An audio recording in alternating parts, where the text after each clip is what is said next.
Hello, hello, hello, hello, hello. Welcome to The Straight Edge, where I, Sam Peterson, an old gay trans man with some bad teeth, talk to you about knives. Because what I love them. And I'm guessing you do too. So, hello, tiny people of the internet. I have an amazing throwback knife to share with you, and that is, of course, now I can't find it. That is the Kunwu Zen. Da-da-da-da, da-da-da-da-da. Wow, Kunwu Zen, yeah. Oh, it's filthy too. You can see I've been using this bad boy. Now, Kunwu doesn't make these anymore, as far as I know. So I imagine you're thinking, why am I bothering with this unattainable knife malarkey? Well, let me tell you. Kunwu makes dang good knives.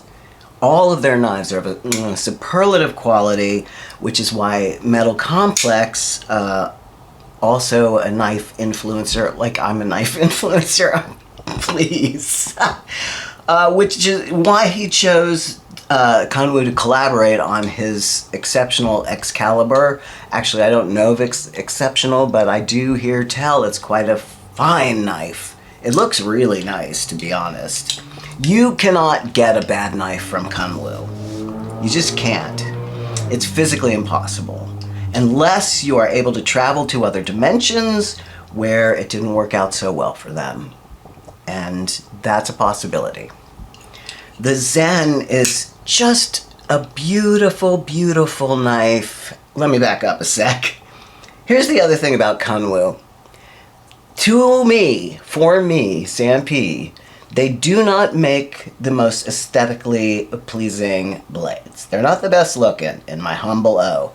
They didn't get to the decorative insert and fancy knurling until later on in their journey.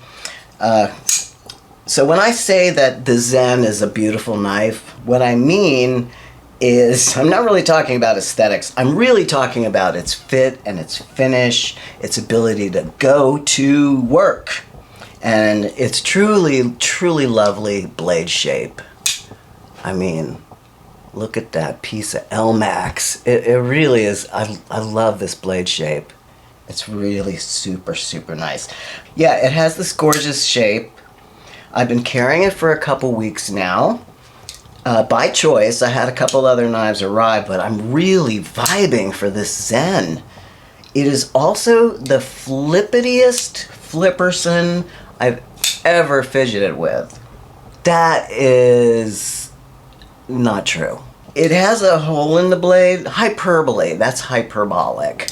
It is very fidgety. It has the hole in the blade. It has a top flipper.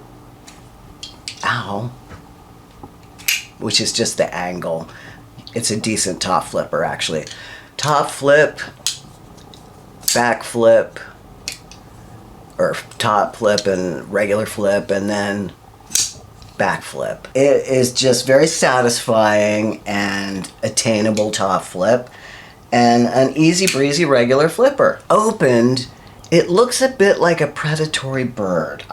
I like that. But I did see a hawk snag a baby duckling this morning, and it was traumatic. I'm not gonna lie.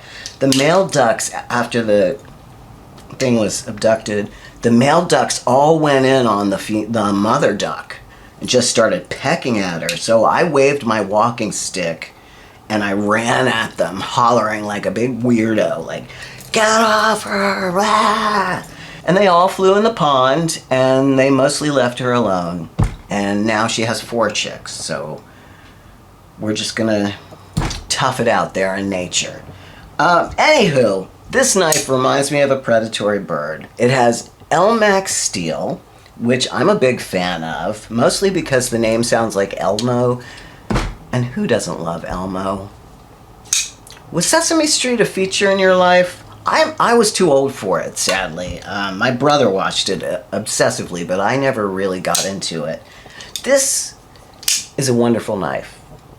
I got a Padre from no, I got a Django from Kunwu, and I didn't care for the blade shape.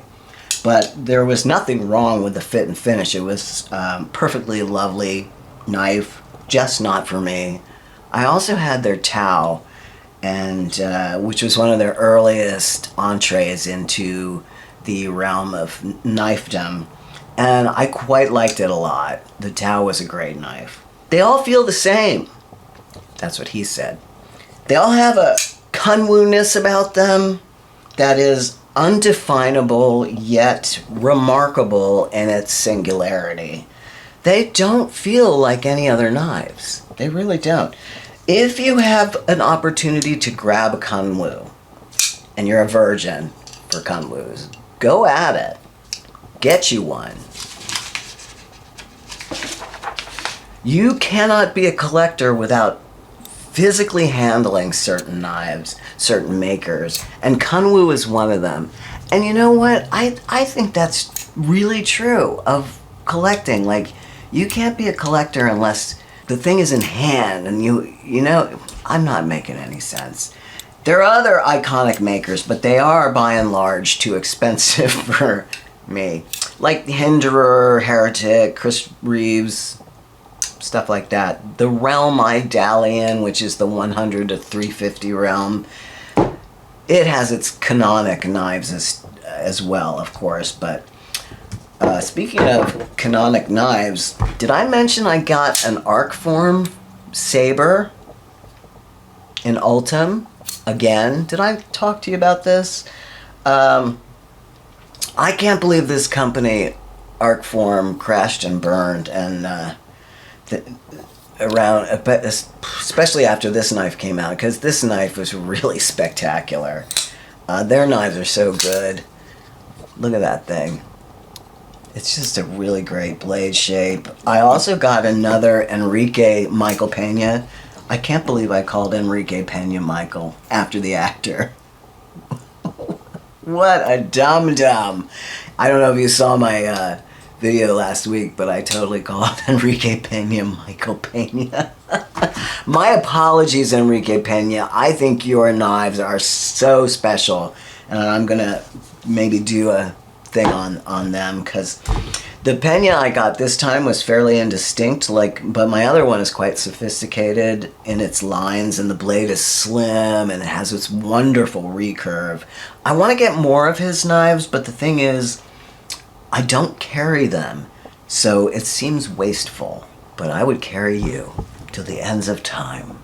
I love you so much, and I'll see you later, sport. Goodbye. Goodbye. Goodbye. What's the word? It's that.